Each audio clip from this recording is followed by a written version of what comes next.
Hello, friends. Welcome to Bonafide Gyan. Today I am going to bring a lecture on demand of the viewers. कुछ लोगों ने कहा है उसमें मुझे कि सर 498A के केस में कैसे क्रॉस एग्जामिनेशन किया जाए विटनेसेस से, तो उसी पे ये लेक्चर आज है कि क्या क्या सवाल पूछे जा सकते हैं 498 के केसेस में विक्टिम से या अदर विटनेसेस से। तो सबसे पहले तो एक चीज़ कि 498 का एफआईआर कैसा होता है। तो सभी एफआईआर लगभग एक जैसे होते हैं। विक्टिम का कहना होता है कि मेरी शादी फला व्यक्ति से दिनांक फला फला को हिंदू रीति रिवाज से हुई। शादी के समय उनके पिताजी ने अपने सामर्थ्य के मुताबिक दान दहेज दिया, गिफ्ट दिया, जिसमें कुछ आर्टिकल्स का भी वर्णन होता है कि क्या क्या चीज़ दिया किया। और शादी के बाद विदा होके वो अपने मायके गई और मायके में जाने के बाद 2-3 महीने तो ठीक से रहे। उसके बाद उसके हस्बैंड, सास ससुर, देवर देवरानी, ननद नंदोसी, ये सब मिलके उसे दहेज के लिए प्रताड़ित करने लग गए। कहने लग गए कुछ अमाउंट रहता है कि इतने लाख रुपए लेके आओ, या किसी में रहता है कि 4 व्हीलर नहीं दिया, 4 व्हीलर का डिमांड रहता है कि मांग के लाइए, या जिस तबके का है मोटरसाइकिल नहीं दी, मोटरसाइकिल मांग के लाओ, अपने पिता से कहो कि वो देंगे, या कुछ कैश का डिमांड रहता है। और फिर रहता है कि डिमांड पूरी नहीं करने पर हम लोग कहते रहे कि अभी नहीं कर पाएंगे, और किसी तरह से और साल भर बीत गया, उसके बाद उनकी डिमांड पूरी नहीं हुई तो मायके वालों ने मारपीट कर घर से निकाल दिया और उसके गहने कपड़े रख लिए। इसी तरह का एफआईआर ऑलमोस्ट सभी केसेस में होता है। तो अब यहाँ सबसे पहले मैं एक चीज़ बता दूँ, यदि ऐसी घटना भगवान ना करे किसी के साथ घटे और ऐसा होता है, ऐसी सिचुएशन पैदा होती है और जब बहू घर से जाने लगती है, तो उस समय जरूर उसकी वीडियोग्राफी करें। वीडियोग्राफर को बुला लें और क्या क्या सामान लेके जा रही है, कैसे जा रही है, कौन लेने आया है, उसका भाई हो सकता है, उसका पिता हो सकता है, चाचा हो सकता है, मामा हो सकता है, कोई भी रिश्तेदार जो आया है उनके साथ अगर जा रही है तो उनकी वीडियोग्राफी करें। क्या क्या सामान लेके जा रही है वो वो सब वीडियोग्राफी में आप बंद कर लें। हो सके तो सना दे के पुलिस को बुला लें कि भाई मेरी बहू जा रही है, आप जरा आ जाइए, बाद में कोई ये ना कहे कि, और एक सना दर्ज कर दीजिए। और ये नहीं किया तब जब क्रॉस करने की बारी आती है तब क्या क्या सवाल पूछे जा सकते हैं। वीडियोग्राफी तो एक प्रिकॉशनरी कि वो वहाँ जाने के बाद अपने मायके जाने के बाद वो फिर वहाँ से केस करती है 498A का, तो लोग परेशान होते हैं। कई जगह तो सही भी बातें रहती है और कई जगह कुछ और कारण रहता है, मगर 498A कर दिया जाता है। बहुत से केसेस में कहा गया है कि इसका मिसयूज़ हो रहा है 498A का। Arnesh Kumar versus state of Bihar में तो यहाँ तक कह दिया है कि उसमें आप अरेस्टिंग न करें और 41A के अंतर्गत अभियुक्त को बरी करें। तो इन सेक्शंस का आप लाभ उठा सकते हैं। अब क्रॉस में क्या क्या सवाल पूछे जा सकते हैं, तो सबसे पहले ननद नंदोसी पे सवाल पूछें। यदि उन्होंने अभियुक्त बना रखा है तो उसमें सवाल हो सकता है कि ननद की शादी, उसकी शादी जो पीड़िता है उसकी शादी के पहले हुई थी कि बाद में हुई थी। यदि पहले हुई थी तो वो कहाँ है, उसका ससुराल, उसके पति क्या करते हैं, वो अपने पति के साथ रहती है, कितने बाल बच्चे हैं उनको, ये सब सवाल, कौन सी क्लास में वो पढ़ते हैं, और वो वहीं रहती है और गाहे बेगाहे किसी फंक्शन पे या कभी छुट्टी उट्टी में साल में 1-2 बार आती है वो अपने मायके उसकी ननद। ठीक है, इस सवाल से में यदि आपको पॉजिटिव आंसर मिलता है कि ननद की शादी उसकी शादी से 4 साल पहले 5 साल पहले हो गई थी और वो अपने पति के साथ रहती है किसी दूसरे शहर में और कभी छुट्टियों में आती है, तो ये आपके फेवर में जाता है कि वो क्यों प्रताड़ित करेगी भाई, वो तो अपने बाल बच्चों में लगी हुई है अपने पति के साथ। ठीक है। अब ननद यदि अनमैरिड है तो दूसरा सवाल उठता है कि उसकी उम्र क्या है। यदि माइनर है तो तुरंत पिटीशन लग मार के उसको सेपरेट करा के उसका केस जुवेनाइल कोर्ट में ले जाइए। और अगर माइनर नहीं है तो फिर क्या करती है, किस क्लास में पढ़ती है, कैसे मार्क्स लाती है, कौन से कॉम्पिटिशन्स को देती है, ये सब पूछना है। इससे ये होगा कि वो अपने कार्य में मग्न है, बिजी है। उसका कैरियर यदि अच्छे मार्क्स हैं तो उसका कैरियर बताएगा कि ये क्यों प्रताड़ित करेगी, वो तो अपने कैरियर में लगी हुई है। अब दूसरा टारगेट करिए, सवाल किस चीज़ों पे पूछना है। यदि देवर और देवरानी को बना दिया है तो पूछ सकते हैं कि भाई देवर क्या करता है, यदि वो नौकरी करता है तो कहाँ नौकरी करता है, यदि दूसरे शहर में वो नौकरी करता है तो क्या वो अकेले वहाँ रहता है कि अपनी पत्नी बच्चों के साथ रहता है। फिर वहाँ भी सेम सवाल, अगर पत्नी बच्चों के साथ वहाँ रहता है तो कभी कभी छुट्टियों में आता है या किसी फंक्शंस में आता है। फिर वहाँ सवाल हो सकता है क्या कि देवरानी या देवर को क्या इनके बिजनेस से कुछ लेना देना है, क्या ये जो कमाते हैं उसमें से उसे भी कुछ देते हैं, इनकी कमाई या इसके हस्बैंड के कार्य से उसको कोई साहूकार है कि नहीं। यदि नहीं है, सवाल में आंसर में मिलता है नहीं, तो फिर ये आपके फेवर में जाता है कि भाई वो दहेज यदि मांगेगा भी तो उसका पति मांगेगा, सास ससुर मांगेंगे, वो क्यों मांगेगा, उसको कुछ मिलना है नहीं उसमें से। ठीक है। फिर कितने बच्चे हैं, कहाँ पढ़ते हैं, ये सारा सवाल ये दिखाने के लिए कि वो कहीं और रहता है और उसका अपना काम धंधा है जिसमें वो व्यस्त रहता है। इनके कारोबार से, हस्बैंड के कारोबार से, पीड़िता के हस्बैंड के कारोबार से उसे कोई लेना देना नहीं है। ठीक है। देवर देवरानी पे हो गया। अब father in law mother in law को पे सवाल पूछिए कि उनकी उम्र क्या है, क्या वो रिटायर्ड पर्सन है, पेंशन भोगी हैं, उनको पेंशन मिलता है।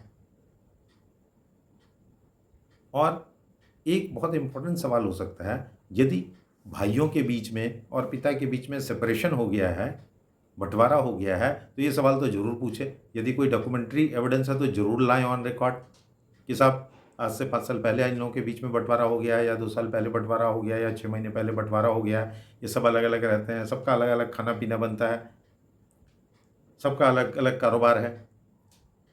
ये लाने में अगर सक्सेस हो जाते हैं आप कि वो सेपरेट रहते हैं, सबका अलग अलग कारोबार है, तो फिर बाकी लोग तो बरी होते हैं। हस्बैंड को छोड़ के बाकी देवर हैं या ननद है या सास ससुर है, ये बरी होते हैं। क्योंकि बहुत सारे जजमेंट्स हैं जिन्होंने जिसमें ये कहा गया है कि if they are living separately then they have been acquitted in that case. और जिनका कारोबार सब अलग है, काम अलग है, तो इस तरह का है काफ़ी। अब आता है हस्बैंड पर, जिसको निकालना सबसे मुश्किल होता है क्रॉस में। बाकी लोग को तो आप बचा सकते हैं, मगर हस्बैंड को बचाने में थोड़ी सी दिक्कत होती है। यदि झूठा केस है तो आप पूछ सकते हैं। मान लीजिए हस्बैंड जो है वो भी जॉब करता है और वो कहीं बाहर पोस्टेड है, आर्मी में है या किसी और जॉब में है जो बाहर है, वो भी कभी कभी आता है छुट्टियों में, तो ये सवाल भी पूछा जा सकता है कि हस्बैंड तो बाहर रहता है, छुट्टियों में कभी कभी आता है, आप यहाँ रहती हैं। ठीक है, तो वो ऐसे टॉर्चर नहीं करेगा, वो खुद जॉब में है, काम में है। अब एक चीज़ और उठता है कि क्रुएल्टी सही में हो रहा है क्या कि, क्योंकि 498 ही है cruelty by husband and his relatives. तो क्रुएल्टी के लिए क्या, एक तो मेंटल क्रुएल्टी भी हो सकता है, फिजिकल भी हो सकता है। तो फिजिकल क्रुएल्टी के लिए सवाल पूछे जा सकते हैं कि क्या कभी मारपीट हुआ तो आपने ट्रीटमेंट कराया, उसकी इंजरी रिपोर्ट आपके पास है। अगर नहीं है तो खाली मुंह से कह देने से कि मुझे मारपीट किया जाता है नहीं चलेगा, जाना चाहिए भाई हॉस्पिटल में, ट्रीटमेंट कराना चाहिए, इंजरी रिपोर्ट बनवाना चाहिए, तब एफआईआर करना चाहिए। और यदि मैंने पहले ही बताया कि यदि आपने वीडियोग्राफी कर रखा है तो that will be very important evidence in defence. ये सब ये तो अपने मन से गई है, हम लोग भी रहे थे, देखिए वीडियो हम लाए हैं, उस वीडियो को 65B का सर्टिफिकेट के साथ आप कोर्ट में एज एविडेंस ला सकते हैं। तो एक तो ट्रीटमेंट वाली बात हो गई। दूसरा एक डायरेक्ट सवाल पूछा जा सकता है कि मेंटल ट्रीटमेंट से संबंधित, जैसे कि यदि कोई डिमांड किया जा रहा है, तो वो डिमांड क्या कोई पॉजिटिव एविडेंस है उसका? क्या फ़ोन पे कभी माँगा, आपने फ़ोन रिकॉर्डिंग करके रख रखा है? नहीं। पूछ सकते हैं आप, बार-बार वो फ़ोन पे आपके पिताजी से माँगते थे? तो हाँ। तो कभी नहीं आपके पिताजी ने उसको रिकॉर्ड किया? तो नहीं। तो यानी कोई पॉजिटिव एविडेंस नहीं है। आप सवाल ये पूछ सकते हैं, बस जो मौखिक आप कह रहे हैं डिमांड, उसके अलावा कोई भी ऐसा पॉजिटिव एविडेंस आपके पास नहीं है, कोई डॉक्यूमेंट्री नहीं है, कोई इलेक्ट्रॉनिक एविडेंस नहीं है, तो जवाब मिलेगा नहीं, वो आपके पक्ष में जाएगा। ठीक है? तो ये क्रूअल्टी से संबंधित सवाल हो गया। अब वेदर देयर वाज़ क्रूअल्टी, इसको प्रूव करने के लिए और भी बहुत सारी चीज़ें आप ला सकते हैं डिफेंस में। जैसे यदि उसके नाम से कोई फिक्स्ड डिपॉज़िट है, तो उसको ला सकते हैं आप कि साहब पीड़िता के नाम से फिक्स्ड डिपॉज़िट किया गया था, या कोई एलआईसी है, तो वो ला सकते हैं कि उसका प्रीमियम हम पे करते हैं, इनका एलआईसी है, या कोई ज़मीन खरीदी गई उसके नाम से, तो वो ला सकते हैं ऑन रिकॉर्ड कि साहब देखिए। ये सब चीज़ ये दिखाएगा कि वहाँ गुड सेंस प्रिवेल कर रहा है दोनों के बीच में, लव एंड अफेक्शन है। Only because of that reason he has purchased the said land in the name of victim, his wife. और एलआईसी लिया, और क्या, फिक्स डिपॉजिट करवाया। अगर वहाँ इस तरह का रहता कि डिमांड वाली बात रहती और क्रुएल्टी वाली बात होती, तो ये सब चीज़ आदमी नहीं करवाता। भगाना होता तो क्यों उसको उसके नाम से डिपॉजिट कर दें और वो लेके चली जाए। तो ये सब सवाल जो हैं बहुत इम्पॉर्टेंट है, ये शो करने के लिए कि क्रुएल्टी नहीं था, there was love and affection between the husband, the accused, and the informant, the victim, his wife. तो ये सब सवाल पूछे जा सकते हैं। अब और भी सवाल आ सकते हैं कि कभी इस बीच में ये कहीं टूर पे बाहर गए, अगर बाहर गए घूमने घामने, तो वो ला सकते हैं, उसका फोटोग्राफ्स ला सकते हैं, उसको दिखा सकते हैं कि साहब ऐसे रिलेशंस थे हमारे। या किसी फंक्शन में गए इस पीरियड में, तो वहाँ के फोटोग्राफ्स ला सकते हैं। उस फोटोग्राफ्स में बहुत कुछ दिखाई देगा कि where there is they are committing cruelty और they are having love and affection with the victim. अब एक सवाल और उठता है, जैसा कि मैंने एफआईआर में कहा 2-3 महीने बहुत अच्छे से रहे, उसके बाद फिर ये डिमांड करने लग गए। तो ये 2-3 महीने जो अच्छे से रहे, उसमें आप सवाल ला सकते हैं कि भाई कौन आपको सबसे ज़्यादा प्यार करता था उस पीरियड में। बाद में तो वो कहती है कि डिमांड करने लग गए, क्या बातें होती थी। ठीक है, उसके बाद क्या होने लग गया, 2-3 महीने के बाद क्यों होने लग गया। तो ये सब सवाल पूछे जा सकते हैं। और सेपरेशन पे मैंने बताया कि बहुत इंपॉर्टेंट है। अगर सेपरेशन आप प्रूव कर लेते हैं कि दोनों भाई बाप सब अलग रहते थे, अलग खाना पीना बनता था, तो बाकी लोग तो there is chances that they will be acquitted from the charges of 498A। फिर सीडीआर निकाल सकते हैं आप, कॉल डिटेल रिपोर्ट, उसको you can produce it in evidence. क्या दिखाने के लिए कि साहब इस पीरियड में जिसमें कहा जाता है कि उसको भगा दिया गया या उसके पहले हमेशा उससे बातचीत होती रही, मोबाइल का ज़माना है, फ़ोन पे। और ये भी दिखा सकते हैं कि इनकमिंग कॉल किधर से था और आउटगोइंग कॉल किधर से था। अगर कभी भी उधर से कॉल नहीं आया विक्टिम की तरफ से, तो it will show that she is not willing to stay with this people, his husband and father in law, mother in law. और इधर से ही बार बार फ़ोन जाता रहा, तो इट विल शो दैट कि वो मनाना चाह रहे थे, उसको बुलाना चाह रहे थे, but she was not ready to come. ठीक है। अब एक और बहुत इंपॉर्टेंट होता है कि what was the real cause of dispute. क्या सही में दहेज मांगना ही था? तब तो उसका कोई जवाब नहीं है। और अगर वो बनावटी है कि दहेज के लिए केस कर दिया गया, जिसका आजकल बहुत मिसयूज़ हो रहा है, बहुत से केसेस में कहा गया है कि 498A का मिसयूज़ हो रहा है, तो रियल कॉज को लाना पड़ेगा क्रॉस एग्जामिनेशन में। जैसे हो सकता है कि जो लड़की है, जो वाइफ है, वो और पढ़ाई करना चाहती है, घर वाले नहीं पढ़ाने दे रहे हैं, उसके ससुराल वाले, नहीं पढ़ाई आगे पढ़ने देना चाह रहे हैं। दूसरा कारण हो सकता है कि वो नौकरी करना चाहती है, ये लोग उसके अगेंस्ट है कि नहीं साहब नौकरी नहीं करना है, हस्बैंड तो कर ही रहा है। ठीक है। तीसरा कारण हो सकता है इन्हीं एक्स्ट्रा मैरिटल अफेयर है जिसकी वजह से ये स्थिति पैदा हो गई है। She is not willing to stay with the husband, वो वहाँ जाना चाहती है। ये अगर ऐसा कोई कारण पता लगता है, अक्सर रहता है कि हर केस में किसी ना किसी में कुछ ना एक बैकग्राउंड में कोई कारण रहता है जो ऑन रिकॉर्ड नहीं आ पाता है, उसको क्रॉस में लाना है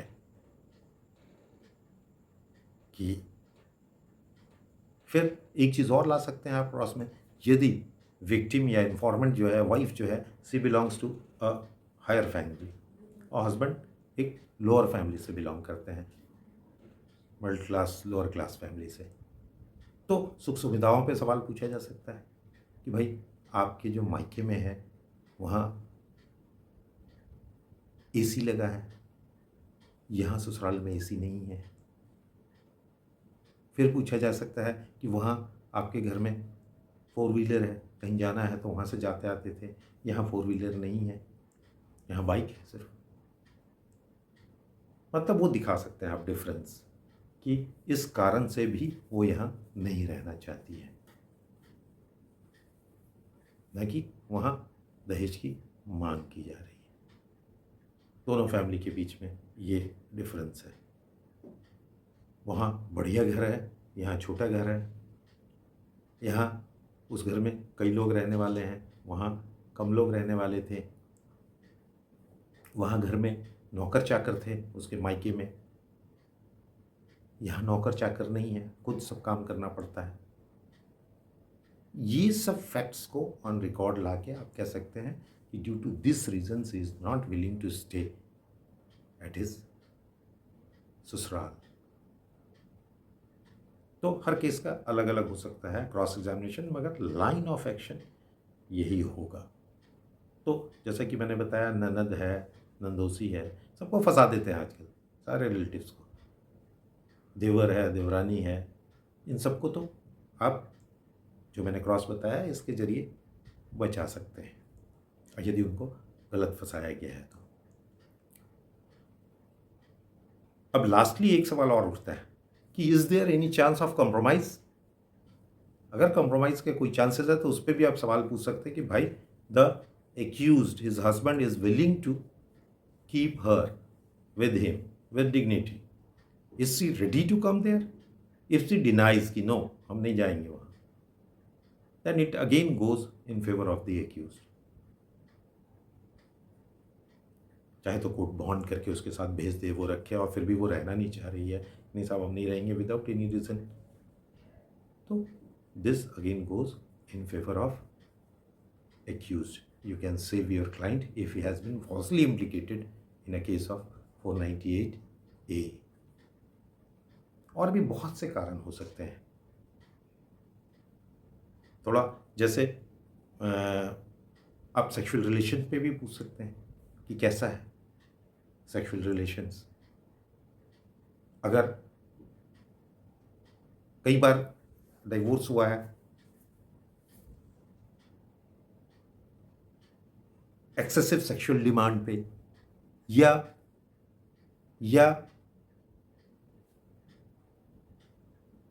है ही नहीं सेक्सुअल रिलेशंस उनके बीच, इसकी वजह से भी हो सकता है कि ये स्थिति उत्पन्न हो गई हो, तो उस पर भी सवाल पूछा जा सकता है सोफिस्टिकेटेड वे में, एक मर्यादित तरीके से सवाल पूछे जा सकते हैं और उसको भी डिफेंस में यूज़ किया जा सकता है। But before asking this question you will have to talk to your client कि what is the real position, what is the real dispute, और वो अगर ईमानदारी से बताता है तो you can put those questions to the witnesses and you can save your client। Thank you for watching।